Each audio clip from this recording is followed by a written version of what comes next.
Hari ini kita akan sama-sama belajar. Kita akan terus bertumbuh di dalam Kristus, dan sampai di ujung hidup kita harus didapatin berkenan di hadapan Tuhan. Bapak Ibu, sebenarnya apa sih yang menyebabkan kita ini seringkali ditolak oleh orang lain? Orang lain tidak suka dengan kita, orang lain tidak bisa menerima kita, orang lain tidak bisa menikmati Tuhan melalui hidup kita. Biasanya karena penyebabnya salah satunya adalah karakter kita yang buruk, karakter kita yang jelek, yang tidak bisa menjadi berkat bagi banyak orang. Kebiasaan kita yang buruk, karakter kita yang belum diubahkan, seringkali akan menjadi batu sandungan buat orang lain. Dan mau tidak mau, karakter yang buruk itu harus diubah, diperbaharui. Karakter itu bisa diubah. Hanya perlu kita itu memberikan hati. Hanya perlu kita ini datang kepada Tuhan dan membuat hati kita itu lembut. Jangan kalau kita menghadapi proses tekanan hidup, teguran, nasihat, peringatan atau apapun juga, kita mengeraskan hati, kita merasa benar sendiri, kita nggak mau terima masukan, kita menjadi orang yang keras hati. Orang yang keras hati adalah orang yang tidak mau berubah, tapi orang yang memberikan hatinya sepenuhnya kepada Tuhan, akan memiliki hati yang lembut, hati yang mudah dididik, hati yang mudah dinasihatin, hati mudah ditegur, hati yang mudah belajar untuk berubah menjadi serupa segambar dengan Tuhan. Ingat, perjalanan kekristenan kita bukan hanya berhenti sampai kita ini percaya Tuhan, bukan berhenti sampai kita datang ke gereja dan diselamatkan, bukan kita berhenti sampai kita diberkati. Perjalanan hidup kita ini perjalanan setiap hari. Semakin hari, semakin diubah menjadi serupa segambar dengan Tuhan. Tujuan akhirnya kita menjadi serupa segambar dengan Tuhan. Karakter kita, kelakuan kita, gaya ngomong kita, sikap hidup kita, supaya apa? Hidup kita real menjadi berkat bagi banyak orang. Coba cek sekarang masing-masing. Berapa banyak orang seringkali nggak terima dengan kita? Berapa banyak hidup kita ditolak oleh orang lain, dan orang lain nggak welcome kepada kita? Apa penyebabnya? Kalau itu penyebabnya karena karakter kita yang buruk, kelakuan kita yang buruk, sikap hidup kita, berarti ada yang salah yang harus diperbarui. Kalau orang itu bisa terima kita ngomong Injil itu mudah sekali. Tapi kalau belum apa-apa, karena sikap kita, perangai kita, kelakuan kita, karakter kita yang buruk, orang susah menerima keadaan Injil. Bagaimana ngomong kebenaran, nyatanya kelakuannya seperti itu. Bagaimana orang ngomong tentang kesucian tapi hidupnya kacau, babak belur, hidupnya tidak kudus. Bagaimana orang itu ngomong diberkati tapi hidupnya penuh dengan hutang, hidup dengan penderitaan dan lain sebagainya. Nah, sebelum kita memberitakan Injil, kita harus belajar menguasai diri kita dengan sepenuhnya, menaruh seluruh kehidupan kita, kehendak kita, kemauan kita pada pusat kehendak Allah, pada Kristus sendiri, supaya ketika kita memberitakan Injil, orang itu bisa menerima. Bapak Ibu buka sebentar di 1 Korintus pasal yang ke-9 mulai ayat yang ke-27. Tetapi aku melatih tubuhku dan menguasai seluruhnya. Paulus ngomong begini, aku ini sebelum memberitakan Injil, aku tuh menguasai tubuhku, aku melatih tubuhku begitu rupa, dan menguasai seluruhnya, supaya sesudah memberitakan Injil kepada orang lain, jangan aku sendiri ditolak. Kita sendiri itu harus melatih tubuh kita ini dengan begitu rupa loh. Kita melakukan pelatihan dalam diri kita. Bapak Ibu punya kekurangan apa, kelemahan apa, karakter yang buruk yang seringkali menjadi batu sandungan buat orang lain itu apa? Kalau karaktermu suka marah-marah, ya dilatih tubuhmu untuk tunduk supaya jadi orang yang sabar, jadi orang yang bisa menguasai diri, jangan emosian, jangan dikit-dikit marah-marah dan ngomong kasaran akhirnya menyakitin. Harus dikuasai dan kendalikan begitu rupa. Kalau tidak, percuma saja kita ngomong Injil, orang lain akan nolak. Berapa banyak orang ngomong begini nih, ngomong kebenaran, ngomong Injil, kelakuannya nggak menjadi contoh. Kalau orang ngomong kayak begitu itu artinya, kalau dia ngomong sama hidup kita, artinya ada yang salah dengan hidup kita, ada yang perlu diperbarui kalau ada orang ngomong seperti itu. Nah, bagian kita itu coba cek masing-masing. Jangan sampai ketika kita memberitakan Injil, Injil ditolak. Injil ditolak bukan karena apa-apa, karena hidup kita, kelakuan kita, serta karakter kita tidak mencerminkan karakter yang sudah diubahkan Tuhan. Tetapi aku melatih tubuhku. Kita harus melatih tubuh kita begitu rupa, apapun itu, dan menguasainya. dan menguasainya seluruhnya, supaya sesudah memberitakan Injil kepada orang lain, jangan aku sendiri ditolak. Apapun itu loh. Apapun yang dalam diri kita ini kita harus latih begitu rupa. Kita harus taklukkan, kita harus tundukkan kepada Kristus. Kita harus taklukkan pada pusat kehendak Kristus dalam segala segi kehidupan kita. Tidak ada yang harus menjadi batu sandungan dalam kehidupan kita. Harusnya setiap orang bisa menikmati Tuhan melalui hidup kita. Kan saya sering sekali ngomong, orang itu harus menikmati Tuhan melalui hidup kita. Kalau orang bisa menikmati Tuhan melalui hidup kita, artinya dia melihat karakter Tuhan melalui hidup kita. Tapi kalau orang itu seringkali tersandung dengan sikap kita, kelakuan kita, perlakuan kita, sikap kasar kita, emosi kita, artinya orang belum bisa menikmati Tuhan, malah menjadi batu sandungan hidup kita. Ya, kita harus berubah. Tidak ada jalan lain. Jalan menuju kemuliaan adalah pikul salib sangkal diri. Makanya perjalanan kekristenan adalah pikul salib sangkal diri. Memikul salib kita dan menyangkal diri kita begitu rupa. Apa yang perlu disangkalin? Semua keinginan daging kita. Semua keinginan daging yang bertentangan dengan kehendak Allah. Setiap diri kita ini memang harus belajar menaklukkan sepenuhnya dalam diri kita ini kepada pusat kehendak Allah. Ada beberapa hal yang menonjol dalam diri kita, hal yang buruk biasanya. Setiap orang memiliki sikap yang buruk, yang begitu menonjol, dan itu harus disalibkan begitu rupa, itu harus ditanggalkan. Kalau tidak, itu akan menjadi batu sandungan. Nah, anehnya beberapa orang itu bangga dengan karakter buruknya. Ya memang aku dari sononya seperti ini kok. Orang nggak mau terima, ya sudah. Nah, berapa banyak orang ngomong begitu. Kalau orang ngomong begitu, itu artinya orang itu nggak mau berubah loh. Dia mempertahankan dan membenarkan dirinya, apa yang dia lakukan, apa yang dikerjakan, merasa benar, merasa hebat, merasa sudah berkenan, makanya dia ngomong begitu. Kalau kita masih ngomong seperti itu, artinya ada hal buruk, ada sikap buruk, ada karakter buruk yang harus dirubah. Kalau kita ngomong seperti itu, artinya kita bangga dengan karakter buruk kita. Orang memang aku dari sononya seperti itu kok. Saya dulu juga pernah ngalami. Orang nggak mau terima saya, ya sudah. Orang memang saya dari sananya seperti itu. Dulu saya sering kali ngomong seperti itu. Nah, tambah hari, tambah saya kenal Tuhan, tambah hari saya kenal kebenaran, ternyata hal kayak begitu tuh hanya menyombongkan dan membanggakan diri kita, dan kita bangga dengan sikap buruk kita. Dan itu seringkali akan menjadi batu sandungan buat orang lain. Seringkali Injil tidak bisa menyampai ke hati orang. Injil tidak bisa mengubahkan hidup orang melalui hidup kita. Bapak Ibu, harusnya hidup kita berbicara tentang orang lain yang dijamah Tuhan. Harusnya hidup kita berbicara tentang bagaimana Tuhan mengubah orang lain. Tuhan menjamah orang lain. Tuhan membuat orang lain mengalami mujizat, breakthrough, dan terobosan. Tapi kalau orang lain tuh malah kepahitan, sakit hati, jengkel dengan hidup kita, karena karakter dan kelakuan kita yang buruk, harusnya kita sadar diri dong. Jangan kita malah nggak sadar diri, malah kita membanggakan diri. Malah cilaka kalau orang kayak seperti itu. Harusnya kita itu sadar dengan diri kita begitu rupa, dan kita sadar dengan Allah, sehingga kita memiliki pertobatan setiap hari. Kalau kita ini cara kita salah, maksud kita benar, cara menyampaikan kita itu salah kepada orang lain, cara bersikap kita itu salah, tapi kita memiliki maksud yang benar, ujungnya tetap salah loh. Akhirnya malah menjadi batu sandungan.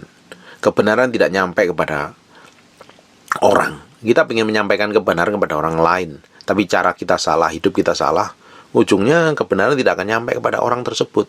Malah mereka menjadi batu sandung. Malah kita yang menjadi batu sandungan buat mereka. Itu artinya kita yang harus berubah menjadi serupa segambar dengan Yesus. Ayat yang ke-26 ngomong begini. Sebab itu aku tidak berlari tanpa tujuan, dan aku bukan petinju yang sembarangan memukul. Kalau ikut satu perlombaan ini di ayat yang ke-25-nya ngomong begini. Tiap-tiap orang turut mengambil bagian dalam pertandingan, menguasai dirinya dalam segala hal. Tiap-tiap orang turut mengambil dalam pertandingan. Perhatikan, tiap-tiap orang turut mengambil dalam pertandingan. Pertandingan itu punya aturan. Bisa saja orang ikut pertandingan, tapi kalau nggak ikut peraturan, ya ujungnya tidak akan mengalami kemenangan. Ujungnya bisa contohnya aja orang ikut lari lomba cepat. Tapi kan ada aturan yang harus diikutin, ada peraturan, ada ketetapan yang harus diikutin. Kalau luar kita melanggar peraturan, ya kita akan diskualifikasi. Ujungnya apa? Ujungnya ya nggak akan mendapat hadiah. Kalau kita ikut dalam suatu pertandingan, kita harus ngikutin aturan tersebut, kita ngikutin caranya, hukumnya, supaya apa? Segala sesuatu yang di ujungnya kita akan mengikuti itu, ujungnya kita akan mendapat, kalau kita menang, kita akan mendapat mahkota, kita akan mendapat hadiah. Tiap-tiap orang turut mengambil bagian dalam pertandingan, menguasai dirinya dalam segala hal. Menguasai dirinya dalam segala hal. Ini tidak gampang. Coba cek nih, kan saya bilang di awal, setiap orang itu mempunyai kelemahan masing-masing yang berbeda. Nah, kelemahan itu harusnya kita kuasai begitu rupa, kita taklukkan kepada Kristus. Kalau tidak, itu akan menjadi batu sandungan buat orang lain. Nanti Injil nggak sampai kepada mereka yang harusnya sampai kepada mereka, karena kita sebagai sarananya menjadi batu sandungan. Mereka berbuat demikian untuk memperoleh satu mahkota yang fana. Orang yang ikut lomba lari, ikut lomba bulu tangkis, ikut lomba apapun juga harus ngikutin peraturan yang ada, nggak boleh melanggar. Tujuannya untuk satu, untuk memperoleh suatu mahkota yang fana. Tetapi kita memperoleh suatu mahkota yang abadi. Sebab itu aku tidak berlari tanpa tujuan dan bukan petinju yang sembarangan saja memukul. Kita nggak boleh sembarangan, nggak boleh mau kita sendiri, kita ngelari ke depan tanpa maksud dan tujuan Tuhan. Makanya saya bilang, kalau Bapak Ibu rajin dengerin apa yang saya sampaikan dari awal. Hidup kita ini disetir dengan tujuan Allah harusnya. Harusnya disetir dengan tujuan Allah, bukan tujuan kita.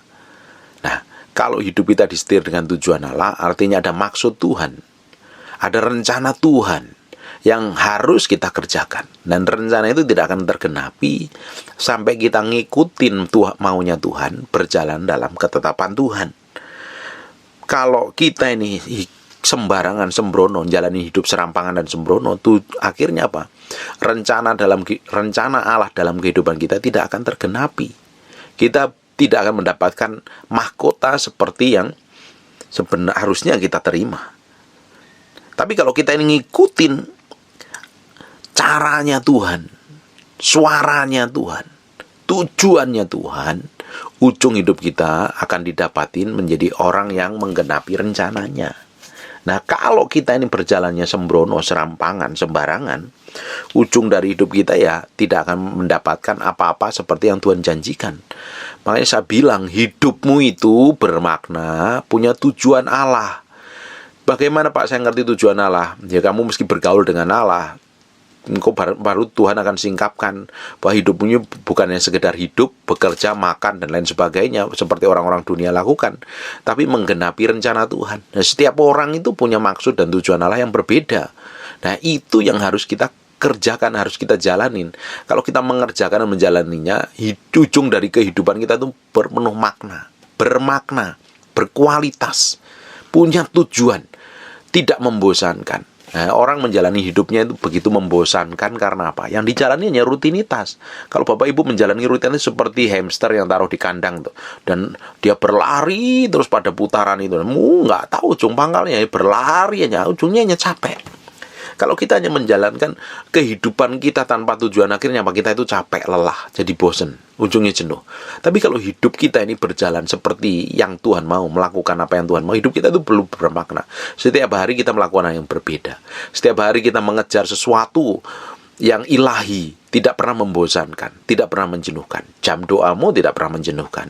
Jam penyembahanmu tidak akan menjenuhkan. Jam-jam pelayananmu tidak menjenuhkan. Karena apa? Engkau berjalan mengikuti apa yang Tuhan mau. Ada tujuan akhir di dalamnya. Nah, ini kan seperti seorang pelari yang bukan berlari sembarangan tanpa tujuan. Karena ada tujuan Allah yang dikejarnya. Kalau pelari ikut lomba lari ada tujuannya ngapain? Suatu hari kalau menang dia akan mendapatkan suatu hadiah, mendapatkan mahkota. Nah, hidup kita kan juga sama. Hidup kita itu tidak berlari tanpa tujuan, tapi ada tujuan di dalamnya, tujuan Allah di dalamnya. Itu yang membuat hidup kita itu tidak sembarangan, tidak sembrono. Kalau ikut jadi seorang petinju, bukan petinju yang sembarangan asal mukul. Dia tahu strateginya. Dia mukul kelemahan lawan, gimana pukul sekali pukul kalau bisa KO. Nah, ini orang-orang yang memiliki hikmat dan pengertian di dalam Tuhan. Nah, orang yang memiliki hikmat pengertian di dalam Tuhan, hidupnya itu hati-hati. Kalau hidupmu hari ini serampangan dan sembrono, ya, jalan ngomong serampangan sembrono, sikap sama orang lain asal ngomong, nggak peduli dengan perasaan orang lain, itu hati-hati loh. Jangan-jangan hidupmu tuh berjalan dengan maumu sendiri, bukan pada tujuan Tuhan. Berapa banyak orang tuh ngomong sembarangan tanpa peduli perasaan orang lain, nyakitin orang lain juga nggak mau tahu nih. Bahkan disakitin orang lain pun, orang-orang model kayak begini akan diingat bertahun-tahun, terus diingat-ingat sampai titik tertentu, sampai dia kepahitan. Ini orang-orang yang hidupnya tidak disetir dengan tujuan Allah, tapi disetir dengan ego dan kemauannya sendiri.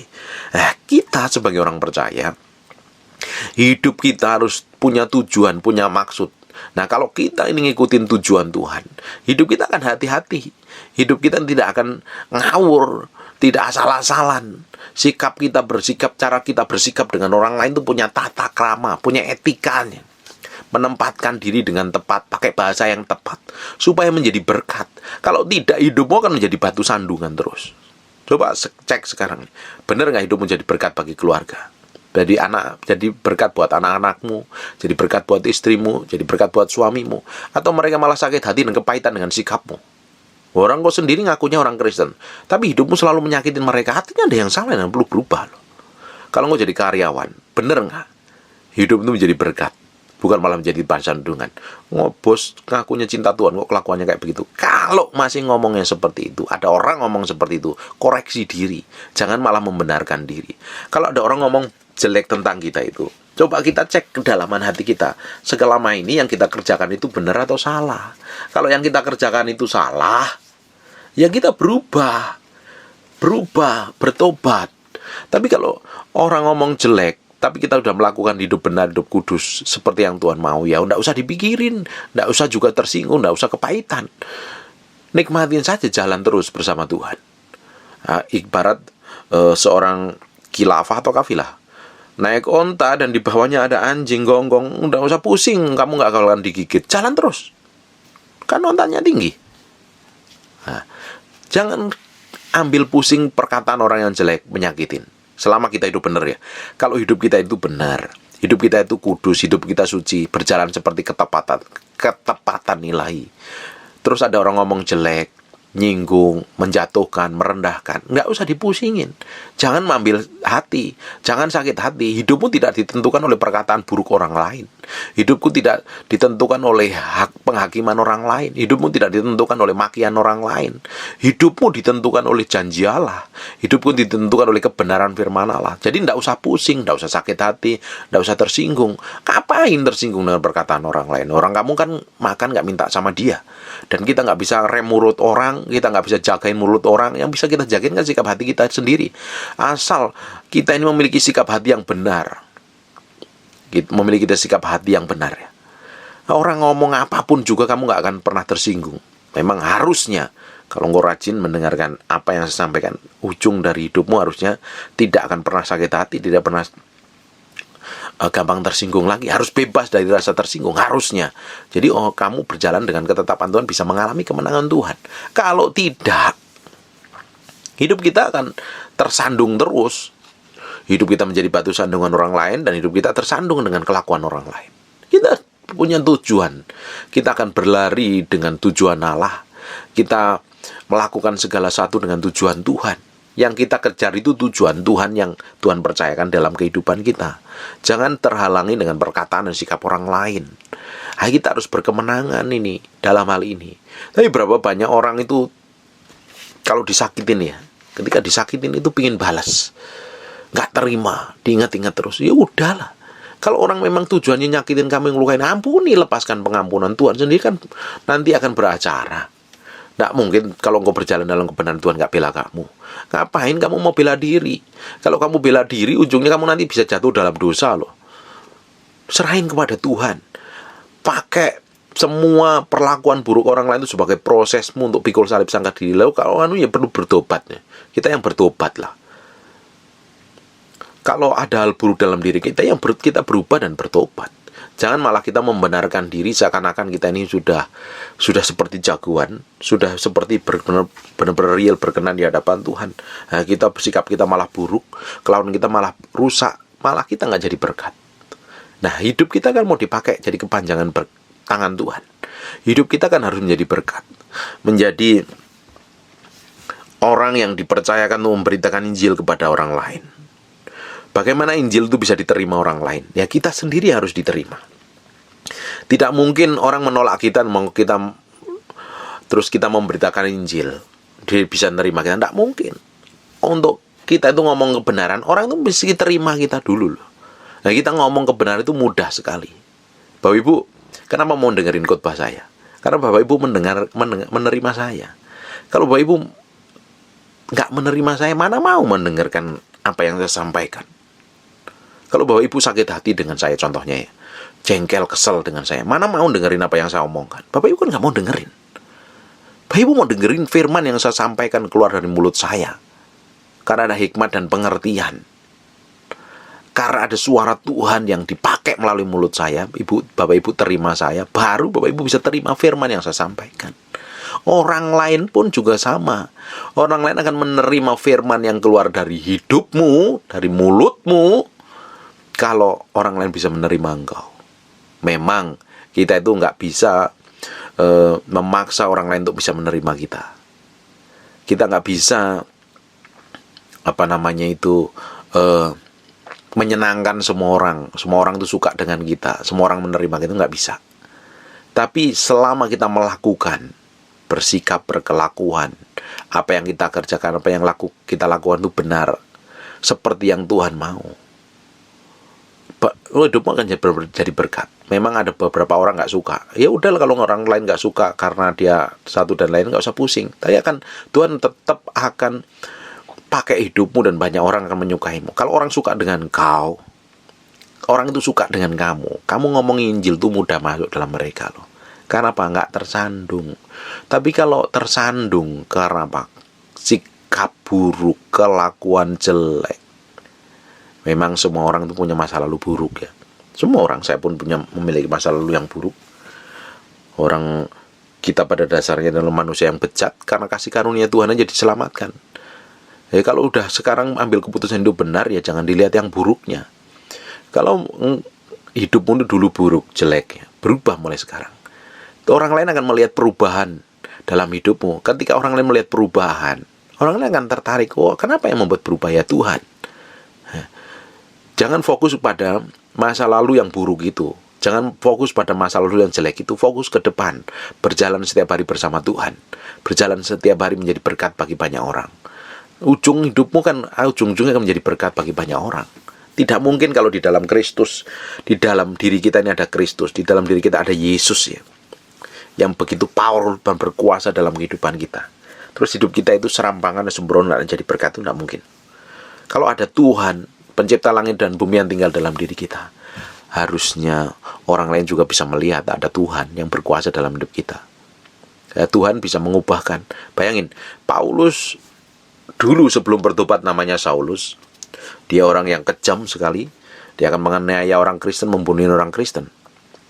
Dan hidupnya menjadi batu sandungan. Tapi ketika dia bertobat, ada buah pertobatan. Orang bisa melihat setelah dia mengalami Tuhan. Makanya saya bilang, orang yang mengalami Tuhan itu ada proses perubahan. Dan proses perubahan itu progresif, terus bertambah terus. Dan orang lain bisa melihat, oh benar real berubah ya.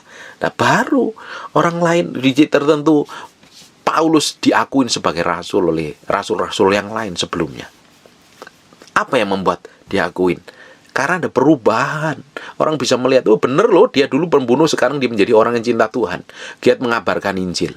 Sekarang kan juga orang bisa melihat, oh dulu dia itu orangnya bejat, rusak, kacau, emosian, penuh kepahitan, ngomongnya nyakitin, pedas. Terus orang melihat, oh iya benar berubah lah. Dia benar-benar berubah. Ya, orang kan pengen melihat perubahan.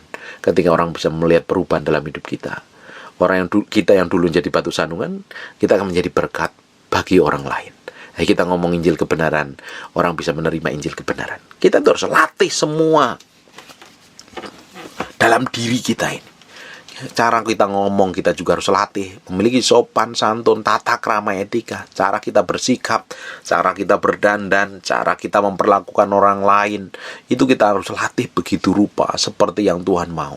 Jadi harusnya orang Kristen itu punya tata krama yang tinggi, punya standar karakternya itu para bangsawan, bukan karakter berandalan, bukan karakternya orang yang liar yang tidak bisa diatur, kasar, nggak punya etika. Bukan, kita ini adalah anak-anak kerajaan. Harusnya tata krama, etika, kelakuan kita mencerminkan anak-anak kerajaan. Saya udah pernah ngomong ini. Saya ngelihat para putra mahkota yang sampai hari ini ada ya. Ada putra pada kerajaan di Belanda, kerajaan di Inggris. Mereka sejak kecil anak-anaknya dilatih begitu rupa. Bahkan saya ngelihat film Korea atau drama Korea yang tentang kerajaan.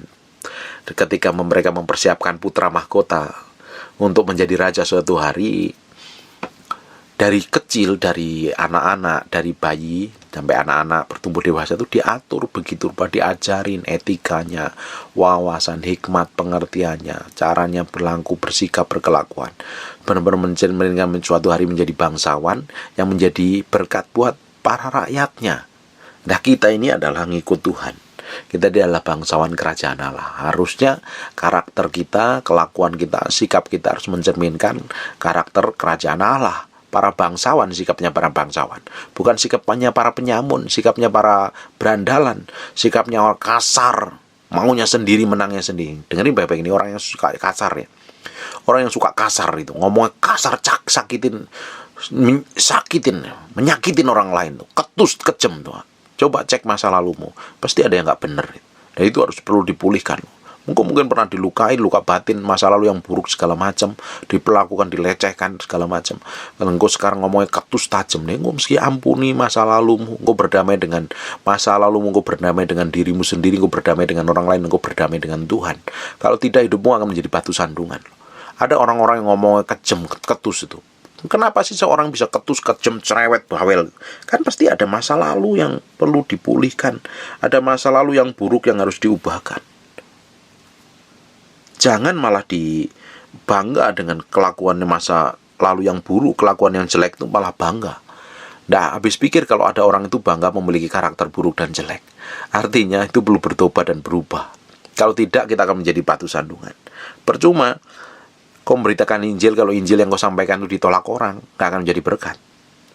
Makanya 1 Korintus 9 ayat 7, tetapi aku melatih tubuhku dan menguasai seluruhnya, supaya sesudah memberitakan Injil kepada orang lain, jangan aku sendiri ditolak. Kalau Injil yang diberitakan ditolak, artinya apa? Ya, kalau diri kita ditolak, Injil yang kita beritakan juga akan ditolak, gak akan jadi berkat. Percuma. Makanya harus melatih, harus menguasai, harus mengendalikan diri dan memusatkan pada pusat kehendak Allah. Apa yang kita kerjakan, apa yang kita lakukan. Karaktermu, sikapmu, kelakuanmu setiap harus berubah menjadi sama dengan Yesus. Jangan menjadi orang yang keras kepala, menangnya sendiri, egonya jadi dibesar-besarkan, nyalain orang lain. Bagaimana kalau sikapmu itu meledak-ledak, marah-marah? Apa bisa menjadi berkat? Bukankah malah jadi batu sandungan? Hati-hati. Hati-hati. Setiap langkah hidupmu, setiap keputusan yang kamu ambil harus berdasarkan kebenaran firman Tuhan. Ini berkenan di hadapan Tuhan apa tidak? Makanya kita perlu terus diubah dalam anugerahnya. Kita berubah dalam kasih setia Tuhan. Terus berjalan dalam pusat kehendak Tuhan dan hidup kita menjadi berkat bagi banyak orang. Saya berdoa ya, kemana engkau ditempatkan? Engkau ditempatkan di Eropa, di Belanda, di Jerman, di Swedia, di Amerika, di Jakarta, di Jawa, di Sumatera, Kalimantan, Manado, di pulau-pulau tertentu dalam lingkunganmu engkau diterima. Orang lain bisa menerima hidupmu. Kenapa sih orang lain bisa menerima hidupmu? Karena terbukti karakter dan kelakuanmu itu mencerminkan karakter kerajaan Allah. Orang bisa nyaman dengan hidupmu karena ada Tuhan yang manifestasi melalui hidupmu. Kau ngomong Injil itu mudah sekali. Engkau ngomong kebenaran itu mudah sekali. Kalau orang itu udah welcome dengan kita ya, kita ngomong apa saja itu mudah sekali masuk. Yesus yang ditinggikan, Yesus yang dimuliakan. Amin. Saya berdoa Tuhan terus membawa hidup kita menjadi serupa segambar dengan Tuhan. Nikmatin proses pikul salib sangkal diri. Semua kedagingan kita memang harus disalibkan begitu rupa. Sakit Pak? Iya. Nggak enak Pak? Iya, saya ngalami. Makanya saya bisa khotbah. Khotbah saya kan intinya pikul salib sangkal diri nih. Tujuan kita supaya apa? Suatu hari kita didapati menjadi hamba yang berkenan. Hamba yang berkenan, hamba yang baik. Silahkan masuk meja perjamuan bersama aku. Kita akan semeja dengan Tuhan. Dan hidup kita tentunya powerful dan luar biasa. Amen. God bless you.